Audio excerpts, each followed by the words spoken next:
Ser podcast. Las 7 de hoy por hoy. Ser podcast. Hola, muy buenos días. En aquellos sitios donde Vox necesita votar que sí, porque no tenemos los votos suficientes, porque no superamos a toda la izquierda y necesitamos el sí de Vox, lo lógico es que Vox forme parte del gobierno para el que vota sí. Lo lógico es que Vox forme parte del gobierno. Con esta frase, Alberto Núñez Feijóo admite sin ambigüedades que el Partido Popular va a seguir pactando con Vox gobiernos de coalición allí donde sea necesario. Feijóo pone un umbral, 150 escaños aproximadamente, si el PP no suma más que toda la izquierda el 23 de julio. Si no llega a esos 150 escaños, Feijóo da por hecho la entrada de Vox en un gobierno de coalición. Así se encara la recta final de los pactos autonómicos tras el 28 de mayo y así se encara la campaña electoral que va a empezar oficialmente este viernes. Javier Ruiz Martínez, buenos días. Buenos días, Ángels. Aunque dentro del Partido Popular, ayer escuchábamos también otra declaración que intentaba marcar distancias con Vox. Mientras Feijóo naturalizaba los pactos con la ultraderecha, en esa entrevista en Telecinco, el presidente de la Junta de Andalucía, Moreno Bonilla, hablaba de Vox como un partido populista. Creo que tenemos que hacer un esfuerzo en estas 3 semanas que vamos a tener de campaña en que los ciudadanos piensen: ¿queremos que Alberto sea presidente condicionado, limitado por otra fuerza política? ¿O damos una mayoría suficiente para que tengamos la capacidad, como en Andalucía, de tomar decisiones, de hacer reformas y de no tener influencias del populismo? Precisamente son estos criterios distintos a la hora de hablar de Vox lo que critica el propio Santiago Abascal. Para Vox, esta falta de unanimidad de discurso en el PP es el principal problema a la hora de negociar en las comunidades autónomas. El problema del Partido Popular es que cuando uno habla con el PP no sabe muy bien con qué PP habla. Con el PP de Génova, el PP de Castilla y León, el PP de Murcia, el PP de Guipúzcoa. Es un lío monumental. Por eso decimos que algunos parece que están despistados. Nosotros lo tenemos muy claro. Sobre la mesa todavía quedan negociaciones por cerrar. La más complicada ahora es la de la región de Murcia. El PP quiere gobernar allí en solitario, solo necesita 2 votos de Vox o su abstención, pero los de Abascal no están dispuestos a quedarse fuera del Ejecutivo murciano. Ya se quedaron fuera de la mesa de la Asamblea Regional. En Aragón, según la ultraderecha, avanzan las conversaciones con Jorge Azcón para sacar adelante la investidura. Allí el Partido Popular necesita el apoyo de 6 diputados de Vox. Y tanto el PSOE como Sumar responsabilizan al PP de polarizar a la sociedad con sus pactos con la ultraderecha. Lo que hacen es tensionar la vida, pero no solamente la vida política, sino la vida de los ciudadanos. Y estoy segura de que esos pactos que va a hacer el Partido Popular con Vox le van a pasar factura. El señor Feijóo lo único que nos ha traído a España es meter a los ultras en sus gobiernos y ya conocemos lo que hacen, es pisotear los derechos de las mujeres. Y es que precisamente en medio de este debate sobre los derechos que pueden verse comprometidos si la ultraderecha llega al gobierno, en las últimas horas hemos conocido esta sentencia. El Tribunal Constitucional sostiene que se ha vulnerado el derecho a la integridad física y moral de una mujer que quería abortar en Murcia, pero que el Servicio Público de Salud de esa comunidad se lo impidió y tuvo que ser derivada a Madrid. Se llama Antonia. En El Abierto vamos a conocer su historia y todos los impedimentos que se encontró para abortar. Y a las 9 de la mañana el paro. El gobierno ya ha adelantado que los datos serán buenos y se prevé también un aumento considerable del número de afiliados a la Seguridad Social. Javier Ruiz, buenos días. Buenos días. Los datos del paro de junio suelen ser positivos. Es cuando se contrata de cara a rebajas y de cara a verano. Así que hostelería y comercio son las que han de tirar. Y en principio eso es lo que volverá a ocurrir hoy, con una afiliación que está rozando ya los 21 millones de trabajadores. Nunca habíamos tenido en la historia de España tanto empleo acumulado. Los datos de desempleo registran niveles de burbuja inmobiliaria como los de 2008 y llevamos aproximadamente 13 meses con niveles de paro por debajo de los 3 millones de parados. Todo eso son las luces. ¿Qué ocurre en junio? ¿Dónde están las sombras? En el mercado de la educación, porque muchos colegios suelen despedir a profesores para evitar pagarles las vacaciones estivales. Hoy esa previsiblemente volverá a ser la letra pequeña vergonzante de este dato. Es martes, es 4 de julio. De momento, a día de hoy, el señor López Miras está comprando todos los boletos para que sea una investidura fallida.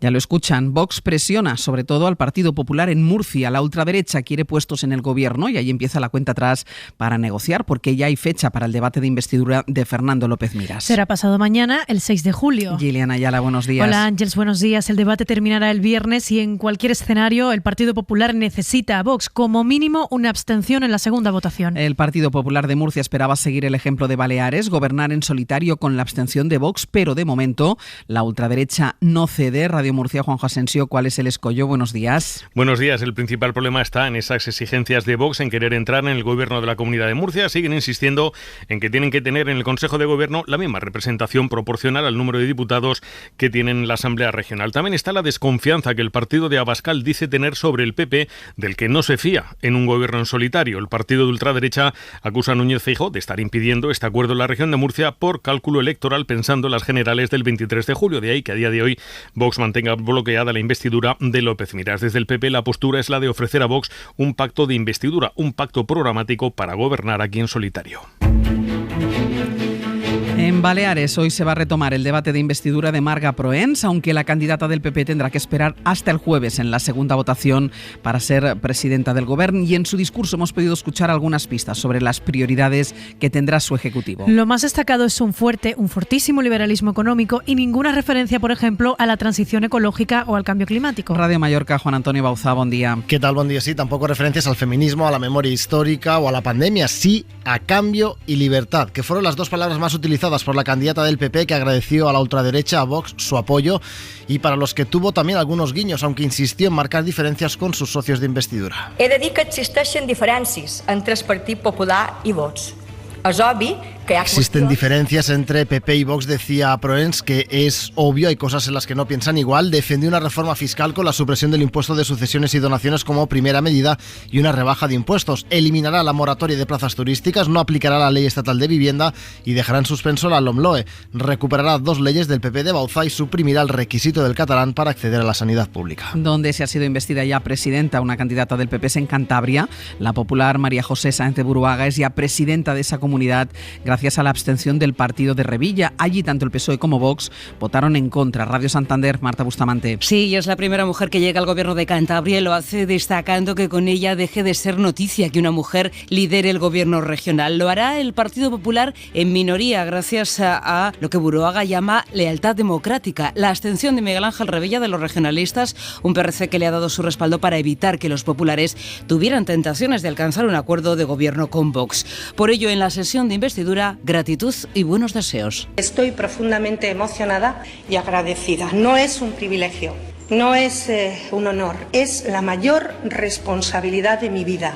La nueva presidenta de Cantabria promete sensatez, seriedad, honradez y capacidad de llegar a acuerdos porque, dice, es un momento de unir. Y en Extremadura, la presidenta de la Asamblea reanuda hoy los contactos con los grupos parlamentarios para ponerle fecha a un nuevo debate de investidura. María Guardiola anoche se reunió con el Comité Regional del PP extremeño para explicarle su pacto de gobierno con Vox. Vamos a ver qué se sabe de esa reunión. Ser Extremadura, José Emiliano Barrena, buenos días. Buenos días. María Guardiola llegaba a esa reunión entre aplausos de los centenares de simpatizantes, militantes o apoderados que se congregaban en ella para escuchar a la futura presidenta de la Junta después de finalmente sí añadir a Vox en su gobierno tras negarlo en diversas ocasiones. Sin hacer autocrítica de lo ocurrido durante las últimas semanas, la líder popular se dirigía a los presentes diciendo que tiene una presidenta llorona, pero muy fuerte. Guardiola dice que lo importante ahora son los extremeños y dar un cambio en la región. Recordamos que Vox va a tener la Consejería de Gestión Forestal y Medio Rural, el senador del Partido Popular en la Asamblea, y quieren entrar en la mesa del hemiciclo. Día de palmadas en la espalda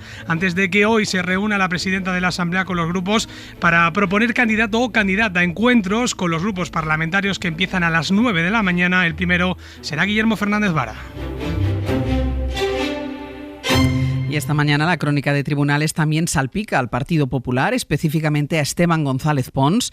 La Audiencia Provincial de Valencia ha reabierto el caso del conocido como el yonki del dinero. Lo que se investiga en la causa es la contratación y el pago presuntamente fraudulento a Marcos Benavent, el yonki del dinero, por no hacer realmente nada en una fundación pública que lo había contratado. González Pons no figura como acusado por prescripción, pero sí apuntan a él como el hombre que contrató al yonki del dinero. La información es de Miguel Ángel Campos. Tanto el fiscal como el juez instructor confirman en sus respectivos razonamientos a la audiencia provincial que Esteban González Pons, siendo consejero de Cultura de Camps, contrató en 2003 en la Fundación Jaume II el Just de Valencia al yonki del dinero Marcos Benavent. Y a pesar de que percibía un salario público de 43.000 euros anuales, jamás trabajó para la Fundación, sino para el PP, como el propio Benavent reconoció. El gerente de la Fundación, Vicente Burgos, admitió denunció que el yonki del dinero fue colocado en la fundación por González Pons y que le pagaban a cambio de nada, ni tenía mesa asignada. Sin embargo, González Pons se libra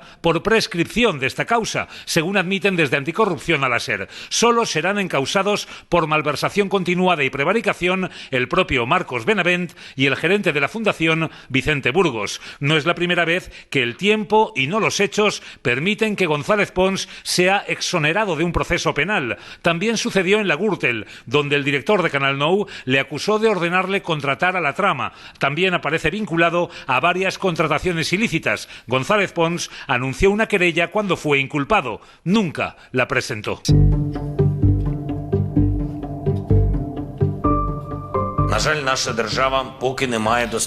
Ucrania asegura que ha recuperado en una semana más del 37 kilómetros cuadrados que estaban ocupados por Rusia, pero Zelensky pide más ayuda militar a Occidente. Rusia es superior por el aire y precisamente por eso Ucrania pide más sistemas de defensa antiaéreos. Para evitar sobre todo ataques como el que vimos ayer en Sumy, donde el balance ya es de 2 muertos y más de 20 heridos. Y el ministro de Defensa ruso, por cierto, se ha pronunciado ya por primera vez desde la rebelión de los mercenarios Wagner, contra él sobre todo, entre otros miembros de su ministerio. Para el ministro de Putin este acto fue una provocación, aunque ahora intenta minimizar su impacto sobre la estabilidad política del país. Victoria García. Durante una videoconferencia con los mandos de las Fuerzas Armadas, Sergei Shoigu, el ministro de Defensa ruso, que no se había pronunciado sobre la revuelta de los combatientes del grupo Wagner, ha dicho que esa revuelta fracasó gracias a la lealtad de los militares rusos. No usó la definición de motín, tampoco revuelta.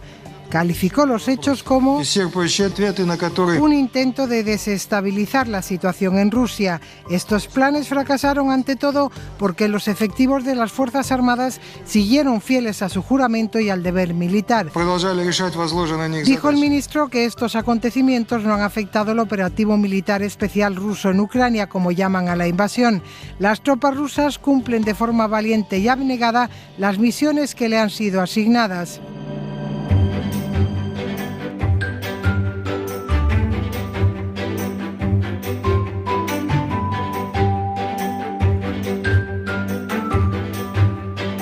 Nos vamos hasta Andalucía, Radio Sevilla, Diego Suárez, buenos días. ¿Qué tal, Ángels? Y volvemos a Baleares con Juan Antonio Bauzá desde Radio Mallorca. Bauzá, hola. ¿Qué tal, buen día? Con los dos vamos a buscar algunas noticias destacadas del ámbito local y la primera me lleva a Andalucía porque, Diego, tienes más detalles del juicio que se está haciendo en Málaga contra el hombre que se coló en una vivienda para ir al baño. Sí, estamos todos, Ángel, muy atentos a este juicio que sigue hoy en Málaga, porque la Fiscalía pide 1 año de cárcel para este hombre, un empresario británico que de madrugada, perjudicado por el alcohol, le dio un apretón, se encontró con una mujer que estaba reprendiendo a la gente en la calle por la movida y el ruido que había, y al ver la puerta entreabierta se coló en su casa y fue regalándole a la dueña por las escaleras, el salón y el cuarto de baño.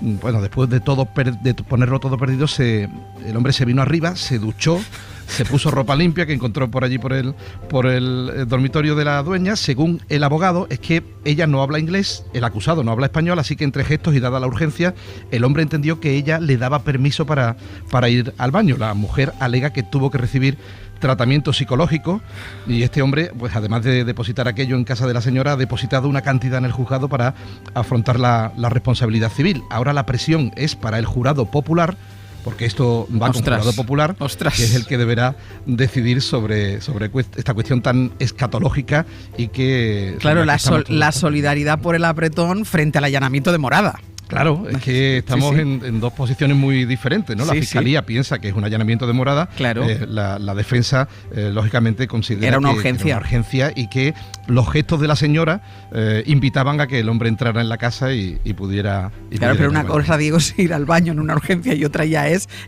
coger la ropa, etcétera, etcétera. Bueno, claro, se vino arriba. Exactamente. Bueno, los vecinos de una localidad mallorquina que se han movilizado, Bauzá, para que un grupo de música vuelva a tocar allí 25 años después. Sí, nada más y nada menos están intentando que el mítico grupo, la mítica banda mallorquina Antonio Font, vuelva donde empezó todo hace prácticamente más de 25 años en la Plaza del Pueblo, cuando eran unos auténticos desconocidos. Así que lo que han decidido es repetir, después de que lo hicieran ya el año pasado, volver a decorar con estrofas de algunos de los temas más populares del grupo las calles, como el reclamo para conseguir su atención. Hace un año arrancó esta iniciativa, de momento no están teniendo suerte, hay carteles, calles con nombres cambiados, todo, como digo, con tal de llamar la atención. De momento no hay respuesta.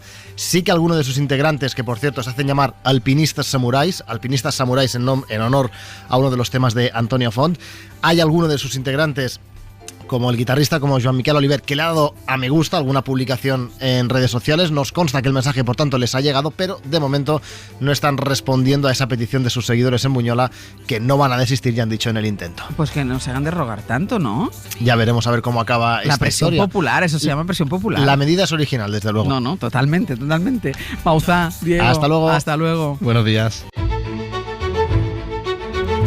Y vamos ya con nuestra recomendación cultural para empezar el día. Va dirigida sobre todo a los amantes del arte y a los curiosos sobre la realeza. Es una recomendación de Dani de la Fuente, que nos lleva a visitar la nueva galería de las colecciones reales.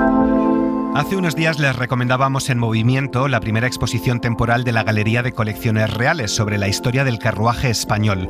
Hoy les recomendamos acercarse a este gran museo que ha abierto sus puertas al público después de 25 años de trabajo. Bienvenidos, por tanto, a la Galería de las Colecciones Reales, al nuevo Museo de Patrimonio Nacional, que nace con vocación de ser un punto clave cultural y turístico en Madrid, en España y en Europa. Ha costado, reconocía la directora de Patrimonio Nacional, Ana de la Cueva, pero merece la pena. En primer lugar, un edificio de más de 40.000 metros cuadrados. Les invitamos a recorrer 40.000 metros cuadrados en los que se exhiben 5 siglos de historia del arte de España, colecciones adquiridas por los reyes y que hoy son patrimonio público. Pinturas, esculturas, tapices, muebles, libros, abanicos, bronces, porcelanas, bordados, fotografías, en fin, la diversidad es absolutamente magnífica. Y todas estas obras están hechas por los mejores. Algunos nombres no necesitan presentación, es evidente en el caso de Caravaggio, Velázquez, Goya, Tiziano. 650 piezas de entre las más de 170.000 que almacenan. Las colecciones reales no les van a dejar indiferentes, impactan a la vista, es una exposición extraordinaria. Para no perderte ningún episodio, síguenos en la aplicación o la web de la SER, Podium Podcast o tu plataforma de audio favorita. Cadena SER. La radio.